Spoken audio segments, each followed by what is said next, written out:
అర్థమైందా Arun Kumar audience reaction ఏంటి? చాలా పాజిటివ్ గా రిసీవ్ చేసుకున్నారు. అసలు నేను ఎక్స్పెక్ట్ చేయలే బేసిక్ గా. అంటే ఫస్ట్ ఒప్పుకోక ముందు ఒక ఛాలెంజ్ వచ్చింది, ఒక ఛాలెంజ్ ఉండేది. లేదు ఫస్ట్ సీజన్ 1 నేను చేయలేదు, సీజన్ 2 చేయలేదు అన్న. అది నా దగ్గరికి రాలేదు అది చేయడానికి. అది డైరెక్ట్ హర్షిత్ రెడ్డి దగ్గరికి వెళ్ళింది, హర్షిత్ చేశాడు. సీజన్ 2 నా దగ్గరికి వచ్చింది. నన్ను అడిగినప్పుడు నాకు ఫస్ట్ అనిపించింది ఏంటి అని అంటే, ఇప్పుడు ఆబ్వియస్లీ హర్షిత్ చేశాడు సీజన్ 1, ఇప్పుడు తను చేసిన దాన్ని నేను టేక్ ఓవర్ చేస్తున్నాను అని అంటే తన ఫ్యాన్స్ ఉంటారు, వాళ్ళు ఎంతవరకు యాక్సెప్ట్ చేస్తారు. అర్థమైంది. అరుణ్ కుమార్ అనే కాదు, ఇప్పుడు నేను చేసిన శశిమధురన్ పార్ట్ 2 వేరే వాళ్ళు చేస్తున్నారు అంటే చాలా మంది ఒప్పుకోకపోవచ్చు, కమెంట్స్ రూపంలో వస్తాయి, అరే మాకు ఖచ్చితంగా సిద్ధునే కావాలి, మాకు వేరే వాళ్ళు వద్దు అని చెప్పి. సో ఇదే వస్తుంది అని నాకు ముందే తెలుసు.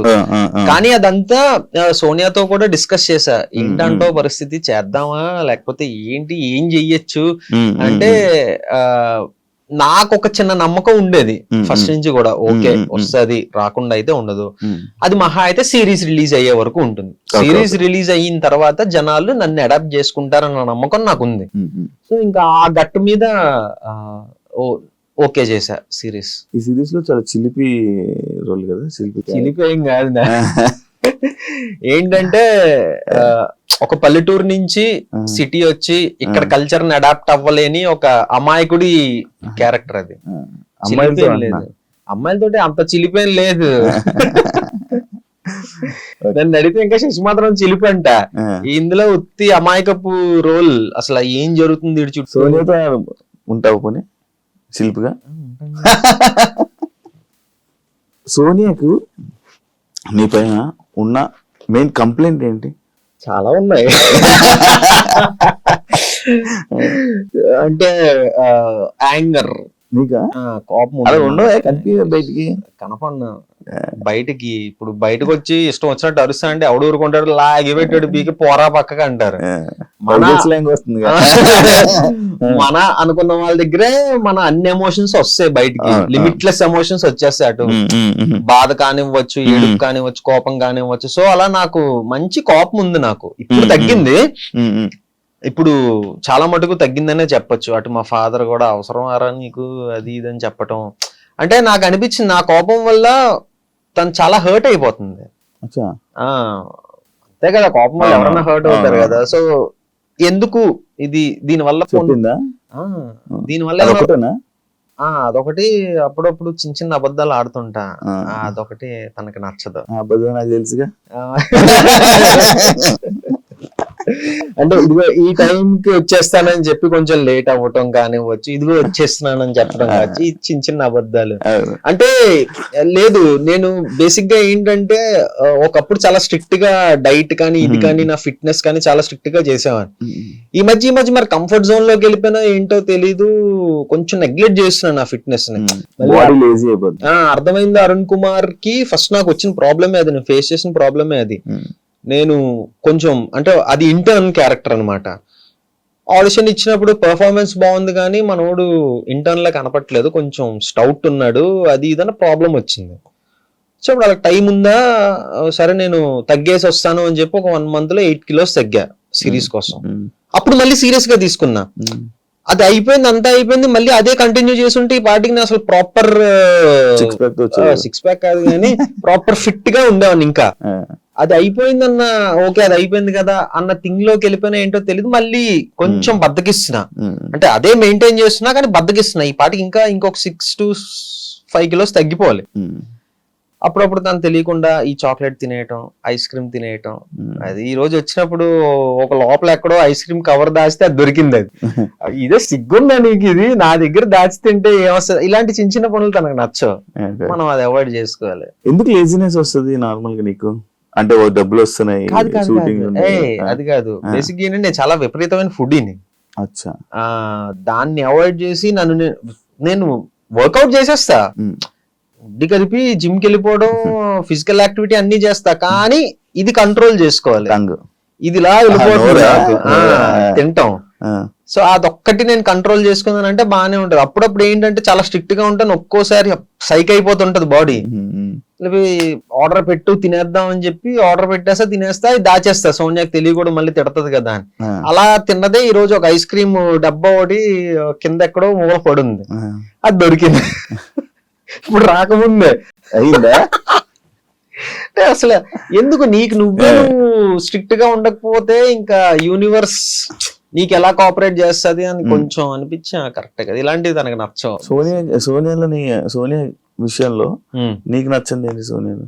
లేదు, సోనియా అంటే నేను ఏదో బిస్కెట్ వేయట్లేదు, ఏమి వేయట్లేదు, తను 100% పర్ఫెక్ట్. అది తన విషయంలో నాకు నచ్చింది అంటూ ఏమీ లేదు, అంతా పర్ఫెక్ట్ ఉంటది. ఒకటే ఏంటంటే ఈ మధ్య తనకు కూడా బద్ధకం వస్తుంది. ఇంతకు ముందు మార్నింగ్ 6 o'clock లేచి జిమ్కి వెళ్ళిపోయే వాళ్ళం, ఇప్పుడు తను కూడా 9:30, 10 అవుతుంది లేచేటప్పటికి. సో అదొకటి ఎందుకు తను నెగ్లెక్ట్ చేస్తుందని అనిపిస్తుంది అంతే. అదేముంది, ఒక 2 రోజులు అలవాటు అయితే వచ్చేస్తుంది మళ్ళీ. ఎందుకు సోనియా అలా చేస్తా? ఓకే ఏం లేదు, అలారం పెట్టుకుంటాను రేపు. నేను లాస్ట్ ఇంటర్వ్యూ అడిగాను, ఇప్పుడు కూడా మరి ఎప్పుడు పెళ్లి చేసుకుంటున్నారు? లాస్ట్ ఇంటర్వ్యూ మనది 1.5 years అవుతుందా? 2 years అయిపోతుంది. 2 years అవుతుందా? అయితే ఇంకొక 3 years టైం ఉంటుంది. అవునా? ఇంకొక 3 years అంటే ఇప్పుడే ఇంకా తన ప్రాజెక్ట్స్ తను బిజీగా ఉంది, నా ప్రాజెక్ట్స్ నేను బిజీ అవుతున్నాను. సో అప్పుడే ఎందుకు అని మన మీద మనకు నమ్మకం ఉంది, ఇంట్లో వాళ్ళకి మన మీద నమ్మకం ఉంది. ఓకేనా పేరెంట్స్ అంతా? 200%. అమ్మ నాన్న నాదో కన్నా తనతో ఎక్కువ మాట్లాడతారు. అవునా? కాదు, సోనియా కాకుండా వేరే అమ్మాయిని చూసినప్పుడు క్రష్ ఫీలింగ్ వచ్చిందా? లేదా, జోక్స్. నిజం, ఇందులో అబద్ధం ఏముంది అంటే ఇంతకు ముందు సోనియాతో రిలేషన్ లోకి రాకముందు, ఇగో ఇది మళ్ళీ మనసులో పెట్టుకోకు, తమన్నా భాటియా అంటే నాకు ఇష్టం ఎందుకో. అది సోనియా కూడా తెలుసు, కన్వే చేశాను ఆ విషయం. ఇప్పటికీ ఏడిపిస్తా ఉంటది ఎందుకో, ఏమో తెలీదు, రీజన్ ఏంటి అంటే తెలీదు మనకి. ఒక్కొక్కసారి చెప్పలేం కదా, ఇష్టం అన్నది పర్టికులర్ రీజన్ తోటి మనకి రాదు కదా. సోనియా వేరే హీరో అంటే ఇష్టం లేదు, ఎవరు లేరే, పవన్ సిద్ధు సోనియా ఫేవరెట్ హీరో. అవును. సో అలాగా అప్పుడు అలా జరిగింది. కానీ తర్వాత మళ్ళీ మీ ఇద్దరు రిలేషన్స్ లో ఏమైనా కండిషన్స్ పెట్టిందా నీకు? యాక్చువల్లీ నేను ఇవన్నీ లాస్ట్ టైం మిస్ అయిపోయింది, ఇప్పుడు అడిగేస్తాను. మంచిగా కండిషన్స్ అంటే ఇది చెయ్యొద్దు అది చెయ్యొద్దు అని కండిషన్స్ లేదు, కానీ ఒక కండిషన్ మాకు మేము పెట్టుకున్నాం. ఏంటి అని అంటే, ఇప్పుడు ప్రతి రిలేషన్ లోనే గొడవలు అవుతాయి, గొడవలు అవ్వని రిలేషనే ఉండదు. మాది గొడవలు ఉండవు, మేము చాలా హ్యాపీ కపుల్ అని నేను చెప్పను. సో మాకు మేము పెట్టుకున్న కండిషన్ ఏంటి అని అంటే, ఎంత పెద్ద గొడవ అవ్వని, మనం మొహాలు చూసుకొని సిచ్యువేషన్ వచ్చినా సరే పడుకునే ముందు అది సాల్వ్ అవ్వాలి. అది ఎలా సాల్వ్ అవ్వాలన్నది మనకు తెలియదు. ఇద్దరు నువ్వు మాట్లాడు లేదా నేను మాట్లాడతా, ఇది చేద్దాం అది చేద్దాం, బట్ పడుకునే ముందు అయితే ఎంత పెద్ద గొడవ అయినా సాల్వ్ అయిపోవాలి, ప్రశాంతంగా పడుకోవాలి. ఇది మాకు మేము పెట్టుకున్న కండిషన్ అన్నమాట. సో ఎలాంటి అంటే మరీ రోజులు ఒక డే అంతా సాగే గొడవ అయితే ఎప్పుడు రాలేదు, కానీ ఇమీడియట్ గానే నేను మాట్లాడేయడం కానీ సోనియా మాట్లాడేయడం కానీ జరుగుద్ది. సో నైట్ పీస్ఫుల్ గా పడుకోవాలి అన్నది మాకు మేము పెట్టుకున్న కండిషన్. సోనియా ఆల్రెడీ మూవీ చేసింది, విరూపాక్షలో చేసి మంచి యాక్టింగ్ లో మంచి ఇది చేసింది. నువ్వు ఎందుకు ఇంకా సిరీస్ లో ఉండిపోయావు థియేటర్? అంటే బేసిక్ గా ఏంటి అని అంటే, సోనియా గల రావడం ఐఎమ్ సో హ్యాపీ. ప్రతి ఒక్కరికి ఒక టైం అనేది ఉంటుంది. అంటే తనకి లక్కీగా విరూపాక్ష తోటి అది వచ్చింది అనమాట. ఏమో మేబీ నాకు ఆ టైం ఎప్పుడుందో ఏంటో తెలియదు కదా, ఏదో వస్తే ఏదో చేసేయటం అన్నది వేరు. ఇప్పుడు చేస్తే అలాంటి రికగ్నైజేషన్ వచ్చిన రోల్ చెయ్యాలి అన్నది నేను పెట్టుకున్నా. ఏదో చాలా వచ్చాయి, బోల్డ్ వచ్చాయి. అసలు నాకు అవన్నీ కూడా ఏంటి అని అంటే, నా కెరీర్ కి ఎంతవరకు హెల్ప్ అవుతుంది అన్నది నేను ఆలోచించుకోవాలి కదా. అమ్మో ఏదో సినిమా వచ్చింది చేసేయాలి, లేకపోతే మళ్ళీ నాకు రాదేమో అన్న థింగ్ ని మైండ్ లో పెట్టుకుంటే వాడు 10 సినిమాలు చేసి ఉండాలి, ఏదో ఒకటి అలాగైనా ఏదో ఒకటి. బట్ అది కాదు. ఇప్పుడు స్టిల్ విరూపాక్ష రిలీజ్ అయ్యి 2 years అయినా విరూపాక్ష గురించి మాట్లాడతారు, అందులో సోనియా క్యారెక్టర్ గురించి మాట్లాడతారు. ఆ ఇంపాక్ట్ క్రియేట్ చేయాలి. ఒకటి మనం చేసాము అని అంటే, ప్రెసెంట్ ఓటీటీ స్పేస్ లో బానే ఉంది. ఓటీటీ స్పేస్ లో ఇంకొక 2-3 ప్రాజెక్ట్స్ ఉన్నాయి దేవుడి దయ వల్ల. సో ఈ స్పేస్ లో కొంచెం బిజీగానే ఉన్నాం కదా. ఓకే చూద్దాం మరి నెక్స్ట్ మనకి ఇంకా టైం ఉందంట. అంటే చాలా మంది ఏదో అంటే ఈ మధ్యకాలం ఏదైనా మిస్ అయిన సినిమా ఉందా ఫస్ట్? చేయకుండానా అంటే ఉన్నాయి, కానీ ఐఎమ్ హ్యాపీ. ఏముంది అవి మిస్ అయినందుకు అది నేను కాదు. హ్యాపీ. సినిమా పేరు. కట్ చేస్తే చెప్తాను నేను. సో పోన్లేరా బాబు ఇది చేయకపోవడం మంచిది అయిందిరా అని అనుకున్నా ఆహా. అవి చూసి. ఏ సినిమా? ఎందుకులే అవన్నీ ఇప్పుడు. సో ఇంపాక్ట్ పడే క్యారెక్టర్ చెయ్యాలి మొదలు పెడితే అలా అలా వెళ్దాం అన్నదే మెయిన్ ఇది పెట్టుకున్నాను అనమాట. ఏదో ఆవేశంలో చేసేయటం ఇది అన్నది కాకుండా ఒక ప్రాపర్ ఇప్పుడు అందులో చేసిన రవికృష్ణ అసలు ఎలాంటి ఇది చింపవతలేసాడు మనోడు సినిమాలో అయితే. నాకేంటంటే నాకు సోనియా కన్నా తన పర్ఫార్మెన్స్ తన క్యారెక్టర్ నచ్చింది అసలు. అసలు లాస్ట్ 10 minutes అయితే నేను సినిమా చూసిన తర్వాత కూడా పర్సనల్ గా తనకు ఫోన్ చేసి, అంటే ఫస్ట్ షూట్ అవుతున్నప్పుడు ఆ క్యారెక్టర్ వేరే వాళ్ళు చెయ్యాలి, రవికృష్ణ చేసిన క్యారెక్టర్ వేరే వాళ్ళు చెయ్యాలి. సోనియా వచ్చి తను చెయ్యట్లేదు రవికృష్ణ చేస్తున్నాడు. ఏ రవికృష్ణ అంటే ఇలాగా ఆహా ఓకే తన అబ్బా బానే వచ్చిందే అని అనుకున్నా. అలా కొన్ని రోజులు అయిన తర్వాత నేను ఒక క్వశ్చన్ వేసా, అదేంటది అంటే ఇది జరగంది బట్ నన్ను సజెస్ట్ చేయొచ్చు కదా నేను చేద్దును కదా అని అన్నా. నాకు తెలియదు కదా ఎలా ఉంటుందని, ఏంటి సజెస్ట్ చేయొచ్చు కదా అంటే నేను ఎలా సజెస్ట్ చేస్తాను సిద్ధు బుద్ధి ఉందా అది ఇది అంటే అయ్యప్ప నేను ఏమోలే మన పేరు జనరల్ గా తెలుసు కదా అలా అప్రోచ్ అయి ఉంటే బాగుండేదేమో అది ఇది అని అనుకుంటే సోనియా టప్ అని ఒకటి అంది, నువ్వు అది చేయలేవులే సిద్ధు అని అంది. నాకు ఇప్పుడు ఒక యాక్టర్ కి నువ్వు ఇది చేయలేవు అని అంటే కొంచెం చలక్కమంటది. అలాంటిది మన లైఫ్ పార్ట్నర్ అలా అన్నదంటే నేను కొంచెం తీసుకోలేకపోయా. అలా ఎలా అంటావమ్మా అంటే లేదు నేను ఇలా అన్నందుకు ఒక రీజన్ ఉంటది, సినిమా రిలీజ్ అయిన తర్వాత నువ్వు చూసి చెప్పు అని అన్నది. ఓహో ఓకేలే అంత ఏముంటదో చూద్దాంలే అని అనుకొని ఫస్ట్ డే సేమ్ మూవీ వాళ్ళతో పాటు నేను వెళ్ళా. చూసిన తర్వాత సోనియా చెప్పింది నిజమే అనిపించింది. చింపేశాడు అతను. నేను పర్సనల్ గా సోనియా దగ్గర అతని నెంబర్ తీసుకొని ఫోన్ చేసి అరగంట మాట్లాడా. బ్రో నేను సోనియాని ఇలాగ అడిగాను బట్ నువ్వు తప్పితే వేరే వాళ్ళు ఎవరు అలా చేసి ఉండరేమో అని నాకు అనిపించింది, చాలా బాగా చేసావు బ్రో అని చెప్పి అన్నా. సో ఆ ఇంపాక్ట్ పడాలి, అలా నాకు ఎవరో ఒకరు ఫోన్ చేయాలి, అరే నువ్వు తప్పితే ఈ రోల్ వేరే వాళ్ళు చేయలేడేమోరా అన్నట్టు నాకు చెప్పాలి. అది నేను పెట్టుకున్నట్టు అలాంటి సిచ్యువేషన్స్ కోసం వెయిట్ చేస్తున్నాను. ఇందాక అన్నావు కదా ఏజ్ నాకు ఇంకా టైం ఉంది అని, ఎంత టైం ఉంది అంటున్నావు? చాలా మంది ఏదో ఒక ఇందులో వెళ్తున్నారు, చాలా స్కోప్ పెరిగింది కదా ఇప్పుడు. ఇప్పుడు ఓటీటీస్ పెరగటం వల్ల ఇంత ముందు ఓన్లీ యూట్యూబ్ లోనే ఉండిపోతామేమో అని భయం వేసేది. బట్ కట్ చేస్తే 1 year 2 years తర్వాత ఓటీటీలో మంచి స్పేస్ లో ఒక మంచి దీంట్లో ఉన్నా. ఏమో ఒక 1-2 years లో ఇంకొక స్టెప్ ఎదగచ్చేమో చెప్పలేం కదా. రవితేజ గారికి బ్రేక్ ఎప్పుడు వచ్చిందండి? 35 years. నేను అలా చెప్పట్లే, అలాంటివి మనం ఇన్స్పిరేషన్ గా తీసుకోవాలి, అది సంగతి. అలా అయితే 3 మంది ఉంటారు, కేఎఫ్సీ అన్ని తీసుకోవాలి ముసలి అయిపోయిన తర్వాత సక్సెస్ అయ్యాడు.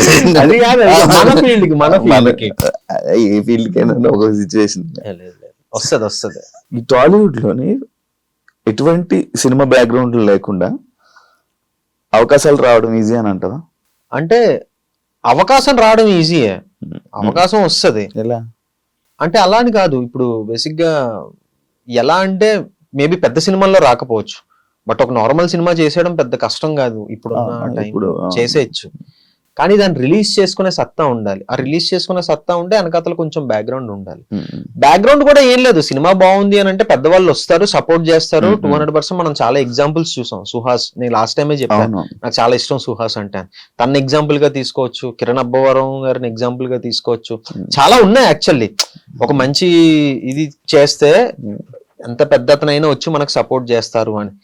మెయిన్ పాయింట్ ఏంటంటే ఇండస్ట్రీలో వాళ్ళు సపోర్ట్ రావటం కాదు, జనాలు కదిలి థియేటర్ దాకా వెళ్ళాలి, అది బిల్డ్ చేసుకోవాలి ఫస్ట్. వెళ్ళట్లేదు అంటావా? లేదు లేదు, మనం నిజం మాట్లాడుకుందాం.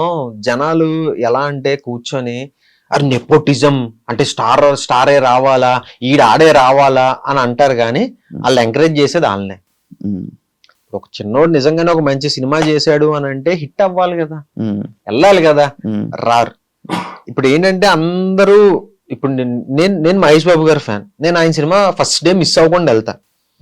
అదే నేను నేను ప్రతి సినిమా జనరల్ గా ఫస్ట్ డే చూద్దామని అనుకుంటా, బట్ టికెట్స్ లేవు అని అంటే ఓకే సర్లే సెకండ్ డే చూద్దాంలే, లేదా థర్డ్ డే కొంచెం క్రౌడ్ తగ్గాక చూద్దాంలే అన్న దాంట్లో నేను ఉంటా. కానీ మహేష్ బాబు గారి సినిమా మాత్రం ఫస్ట్ డే వెళ్ళిపోతా ఫస్ట్ షోకి. సో నేనే ఇలా ఉన్నానంటే బయట గుడ్డలు చింపేసుకునే అభిమానులు ఉంటారు, వాళ్ళు డెఫినెట్ గా వాళ్ళ హీరో సినిమాకే వాళ్ళ అభిమానించే దీనికే వెళ్ళాలనుకుంటారు. ఇప్పుడు నాలాంటి వాళ్ళ విషయానికి వస్తే అంతమంది అభిమానించకపోవచ్చు, అంత దారుణంగా అభిమానించకపోవచ్చు. కొంతమంది ఉన్నారు అరే ఓకే మనోడు చేస్తే చూడొచ్చు లేదా రిలీజ్ అయితే. నేను ఇదే ఫస్ట్ థింగ్ నేను ఎక్కడ భయపడ్డా అంటే యూట్యూబ్ నుంచి ఫస్ట్ ఓటీటీ ప్రాజెక్ట్ చేస్తున్నప్పుడు చాలా భయపడ్డా. ఇప్పటిదాకా యూట్యూబ్ లో చేసాం ఫ్రీ, ఎవడు రూపాయి పెట్టక్కర్లే, కూర్చొని ఇలా టక్ మన ఒక కీ కొడితే ప్లే అయిపోద్ది మన సిరీస్.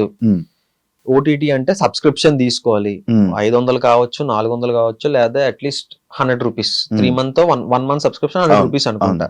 అట్లీస్ట్ ఒక 100 రూపీస్ అన్నా 99 రూపీస్ 100 రూపీస్ అన్నా మన మీద పెడతాడా అన్న క్వశ్చన్ నాకు చాలా వచ్చింది మైండ్ లోకి.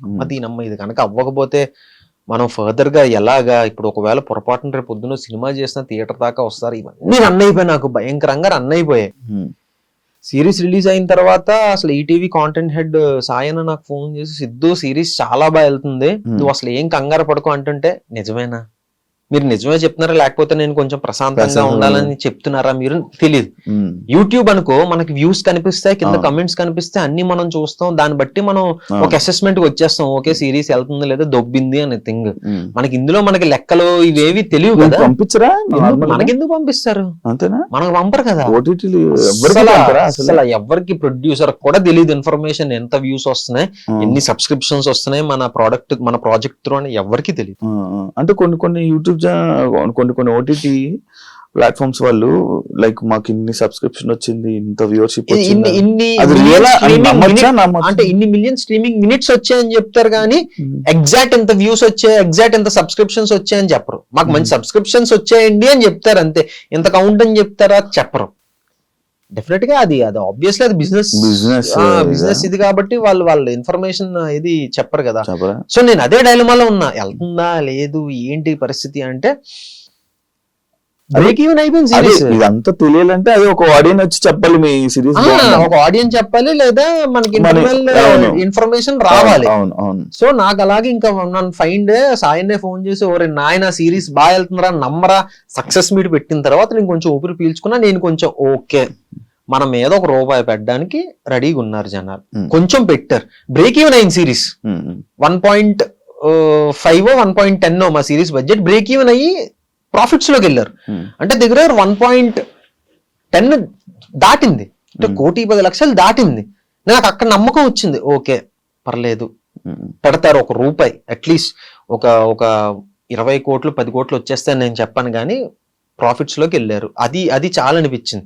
సో దీన్ని మెల్లిమెల్లిగా బిల్డ్ చేసుకొని అలా కొంచెం ఎదుగుదాం, నాకు నమ్మకం రావాలి, ఓకే నేను చేస్తే వస్తారు థియేటర్ కి అన్న నమ్మకం నాకు వచ్చినప్పుడు ఒక భారీ స్టెప్ వేద్దాం అన్న ప్లాన్ లో ఉన్నాను అనమాట.